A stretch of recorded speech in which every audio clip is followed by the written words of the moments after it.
आई ओ आऊ आणि आहा. ह्याचं स्पेलिंग सांगा बरं. एचा काय स्पेलिंग आहे? आचं स्पेलिंग डबल ए. ईचं स्पेलिंग छोटा आय. मोठा ईचं डबल ई. छोटा यूचा ऊचा यू. यू. एचा ई. ई. आपला मोठा ऊ राहिलाय बघा. मोठा ऊचा डबल ओ. मोठा ऊचा डबल ओ. Double O. आईचा ए आय. ओचा ओ. आऊचा स्पेलिंग काय? A U. AU. नंतर आमचा स्पेलिंग एम.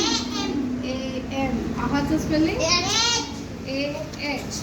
बघा आता आमचा जो स्पेलिंग घेतला आपण AM पण आहे आणि दुसरं एक आहे AN पण आहे. AN आणि एक AM. दोन स्पेलिंग आहेत. तर हे दोन्ही स्पेलिंग कधी वापरायचं? जेव्हा एखाद्या अनुस्वर दिला असेल, त्याचा उच्चार न सारखं होत असेल तर आपण AN चा घेणार.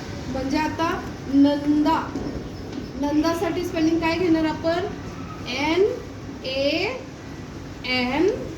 NANDA. बरोबर. NAN आला. हा N म्हणजे न साठी N घेतला. काय घेतला आपण? न साठी N घेतला.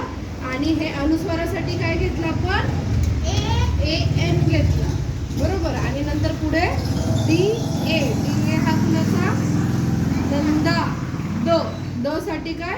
डी चा स्पेलिंग आहे. मग आता हा आपण NAN साठी आपण स्पेलिंग घेतला. आता आपण घेऊया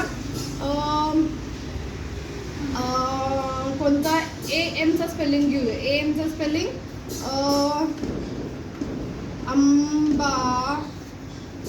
अंबारी. बरोबर. आता हिचं स्पेलिंग काय येणार आहे?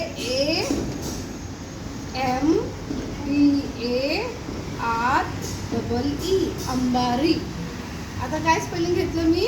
AM. कारण उच्चार कुणाचा होतोय? ब चा.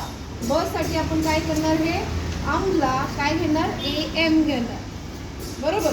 जिथं उच्चार न चा उच्चार होत असेल तिथं AN घेणार आणि जिथं उच्चार M चा होत असेल तिथं आपण काय करणार? AM घेणार. फरक कळतोय?